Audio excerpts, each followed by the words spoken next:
사랑하는 여러분, 반갑습니다. 때로 우리의 삶은 무거운 짐을 지고 가파른 언덕을 오르는 것처럼 느껴질 때가 있습니다. 더 나은 사람이 되기 위해, 더 올바르게 살기 위해 우리는 스스로에게 수많은 규칙과 다짐을 부과합니다.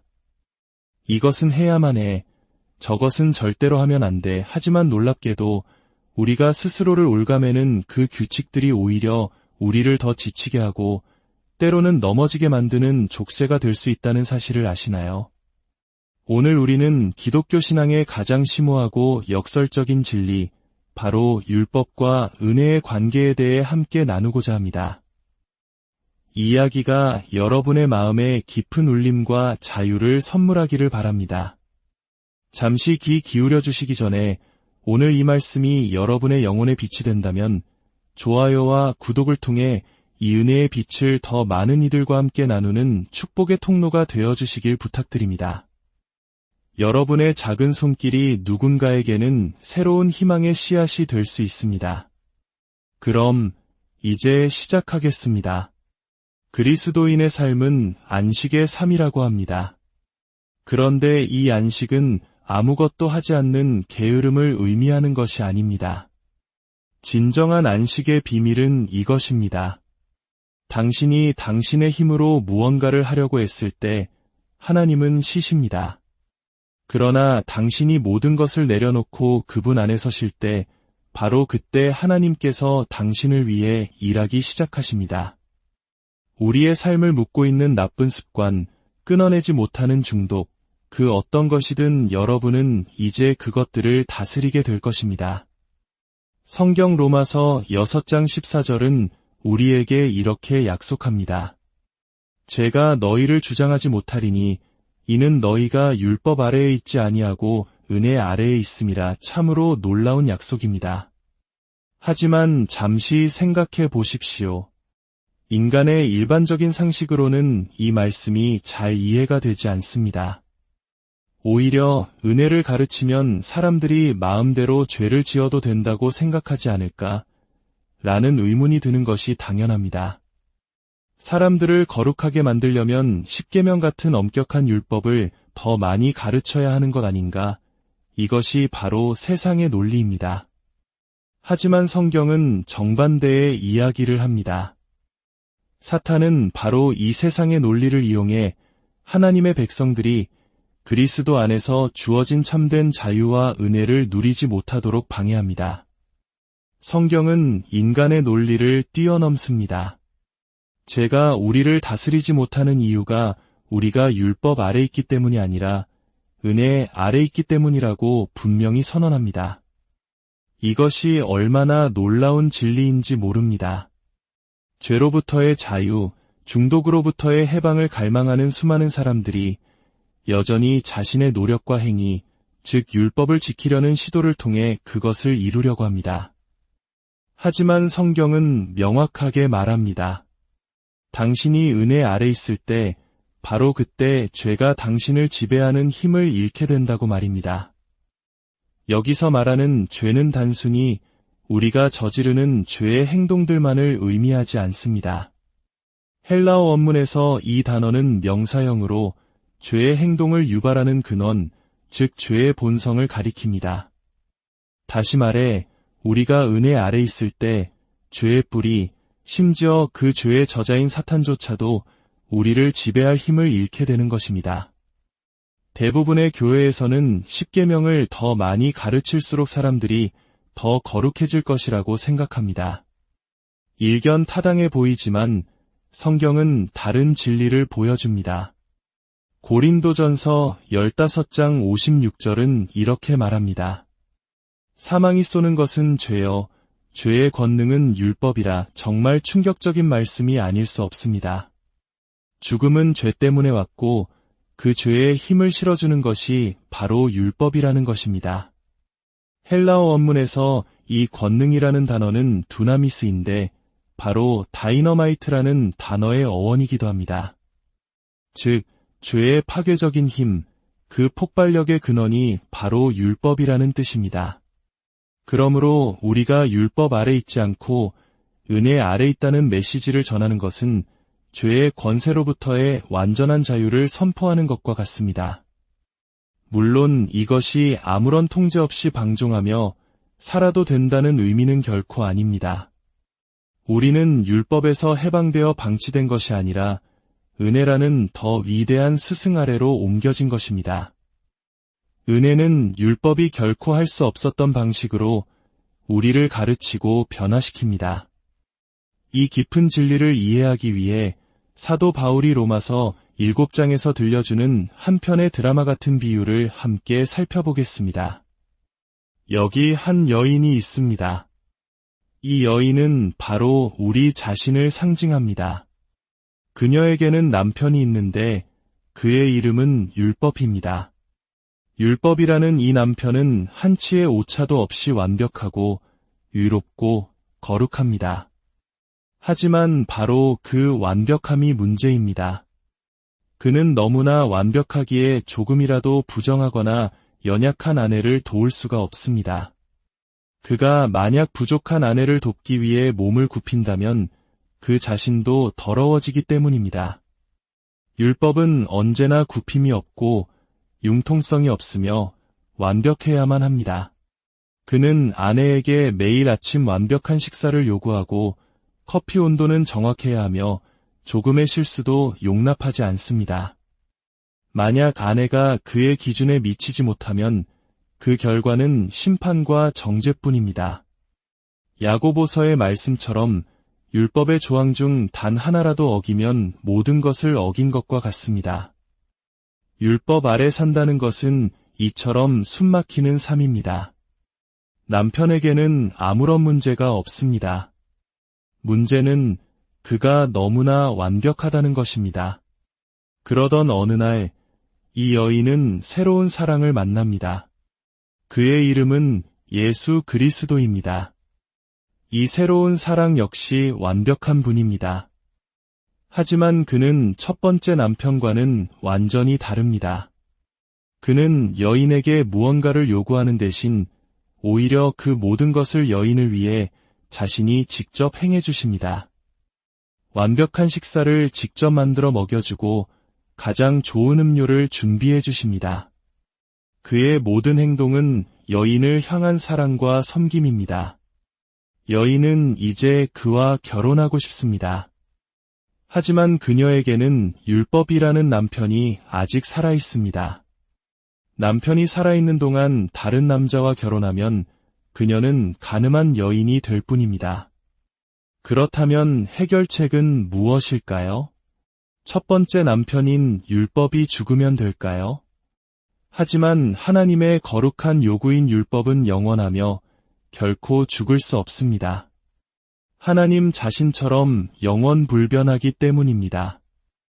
여기서 사도 바울은 하늘의 지혜로 놀라운 반전을 보여줍니다. 남편이 죽을 수 없다면 아내가 죽으면 어떻게 될까요? 만약 여인이 죽었다가 다시 살아날 수만 있다면 그녀는 첫 번째 남편의 법에서 완전히 자유로워질 것입니다. 이것이 바로 십자가의 비밀입니다. 예수 그리스도께서 십자가에서 죽으신 것은 단지 우리의 죄를 짊어지시기 위함만이 아니었습니다. 그 죽음은 또한 우리, 즉 율법의 아내였던 우리가 율법에 대하여 죽고 이제는 죽음에서 부활하신 예수 그리스도와 합법적으로 결혼하여 새로운 삶을 시작할 수 있도록 하기 위한 죽음이었습니다. 이제 우리는 새로운 남편이신 예수님과 연합했습니다. 그분은 우리 안에 사시며 그분의 거룩한 요구들을 우리를 통해 친히 이루어 가십니다. 우리는 더 이상 애쓰고 노력하는 자가 아니라 그분 안에서 안식하며 그분께 의지하는 자가 되었습니다. 옛 남편인 율법은 부정한 자를 만지지 말라고 명령했지만 새로운 남편이신 예수님, 즉 은혜는 부정한 나병 환자에게 다가가 손을 내미셨습니다. 율법 아래에서는 죄가 전염되지만 은혜 아래에서는 생명과 치유가 전염됩니다. 예수님이 나병 환자를 만지셨을 때 예수님이 더러워진 것이 아니라 나병 환자가 깨끗해졌습니다. 로마서 7장 4절은 이 진리를 이렇게 요약합니다. 그러므로 내 형제들아 너희도 그리스도의 몸으로 말미암아 율법에 대하여 죽임을 당하였으니 이는 다른 이곳 죽은 자 가운데서 살아나신 이에게 가서 우리가 하나님을 위하여 열매를 맺게 하려 함이라. 우리는 이제 죽음의 열매가 아닌 하나님을 위한 생명의 열매를 맺는 새로운 관계 안으로 들어온 것입니다. 이 원리를 설명하는 또 하나의 아름다운 비유가 있습니다. 흙탕물이 담긴 유리잔을 상상해 보십시오. 가만히 놓아두면 흙먼지는 바닥으로 가라앉고 물은 맑아 보입니다. 많은 사람들이 자신의 삶이 이와 같다고 생각합니다. 겉으로 보기에는 큰 문제가 없어 보이기 때문에 구원자이신 예수님이 필요 없다고 느낍니다. 나는 살인자도 아니고 나쁜 사람도 아니야. 나는 꽤 괜찮은 사람이야 라고 생각합니다. 하지만 그 물은 마실 수 없습니다. 겉은 맑아 보이지만 그 안에는 여전히 흙먼지, 즉 죄의 본성이 가라앉아 있을 뿐입니다. 바로 그때 하나님께서 은수저와 같은 율법을 그 잔에 넣으십니다. 그리고 휘젓기 시작하십니다. 그러자 어떻게 됩니까? 가라앉아 있던 흙먼지가 다시 일어나 물 전체가 흐려집니다. 여기서 우리가 질문해야 합니다. 이 흙먼지를 만들어낸 것이 은수저, 즉 율법입니까? 아닙니다. 흙먼지는 원래부터 그 안에 있었습니다. 율법은 단지 그 안에 무엇이 있는지를 드러내 보여주었을 뿐입니다. 로마서 7장 5절은 말합니다. 우리가 육신에 있을 때에는 율법으로 말미암는 죄의 정욕이 우리 지체 중에 역사하여 우리로 사망을 위하여 열매를 맺게 하였더니 놀랍게도 우리의 죄된 욕망을 자극하고 일깨우는 것이 바로 율법이라는 것입니다. 사탄은 이 원리를 너무나 잘 알고 있습니다. 그래서 아주 종교적인 모습으로 우리에게 다가와 속삭입니다. 하나님을 기쁘시게 하고 싶나요? 그렇다면 율법을 지켜야 합니다. 계명들을 다시 당신의 삶으로 가져오세요. 사탄은 율법이 우리의 죄된 본성을 자극하여 결국 우리를 실패하게 만들고 처음 구원받았을 때의 기쁨을 앗아갈 것을 알기 때문입니다. 처음 예수님을 믿었을 때를 기억하십니까? 우리는 아무것도 할 필요가 없었습니다. 그저 예수님이 모든 것을 이루셨다는 사실을 믿기만 하면 되었습니다. 그러나 얼마 지나지 않아 사람들은 우리에게 이제부터는 이것도 해야 하고 저것도 지켜야 한다고 말하기 시작합니다. 우리는 최선을 다해 노력하지만 계속해서 실패하고 넘어집니다. 그리고 결국 처음의 기쁨은 모두 사라져 버립니다. 성경은 놀라운 선언을 합니다. 로마서 7장 8절 하반절입니다. 이는 율법이 없었으면 죄가 죽은 것임이라. 이 말씀은 지옥의 복도에서 악마들이 외우고 있을 구절입니다. 율법을 떠나서는 죄가 힘을 잃는다는 것입니다. 그렇다면 이제 우리는 아무렇게나 살아도 되는 것일까요? 간음해도 되고 거짓말해도 되는 것일까요? 결코 아닙니다. 성경은 우리가 율법의 낡은 문자 조항을 따라 섬기는 것이 아니라 성령의 새로운 생명 안에서 섬기게 되었다고 말합니다. 이것이 무슨 의미일까요? 율법은 간음하지 말라고 차갑게 명령할 뿐입니다. 하지만 우리 안에 계신 성령님은 이렇게 속삭이십니다. 오늘 아내를 위해 특별한 선물을 준비해보렴. 잠시 하던 일을 멈추고 배우자의 손을 잡고 사랑한다고 말해주렴. 율법은 외적인 행동을 금지할 뿐이지만 성령님은 사랑의 관계를 더욱 깊게 하는 내적인 동기를 부여하십니다. 우리는 겉으로는 율법을 모두 지키면서도 마음에는 사랑이 전혀 없는 사람이 될 수 있습니다.